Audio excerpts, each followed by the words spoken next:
Between film, television, and the recording industry, Cher has been a part of the pop culture landscape for more than 6 decades and counting. And with no intention of calling it quits and retiring anytime soon, the 77-year-old is back in the spotlight, looking stunning as ever as the cover girl for new edition of Paper magazine. Her push back out into the public is all part of the promotional push for her first ever holiday-themed studio album, titled Christmas, that just dropped last week.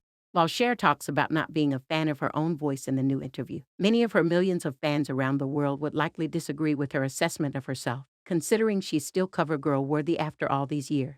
For this latest cover, the ageless entertainer strikes a chic figure in a black and rustic sequin bodysuit by Versace, complete with shoulder pads and a sparkle from the sequins under the harsh lights of the photographer. The futuristic-looking number hugs her toned and lean figure from top to bottom. In keeping with the color scheme, Cher also donned a pair of perfectly matched knee-high boots and opted for platinum blonde locks pulled up into a bun, with exception of some strands of hair left dangling around the frame of her face. Cher has long been asked to do an album of holiday season songs throughout most of her career, but she never had the desire to do it. But now that it's finished and has been released, the music icon admitted that it came out as good as any record she has made. Cher attributes her inspiration for getting back into the studio to her boyfriend Alexander A. Edward, 37. And it all started by him bringing her some songs to listen to because she doesn't turn on the radio anymore. When we were first together, he said, "Why aren't you recording?" And I went, "I don't know." So he brought me this song called Fairness, and it grabbed me so much. And then he brought me a couple of others, and I thought, I can go back into the studio on these, the Believe singer said of the initial spark.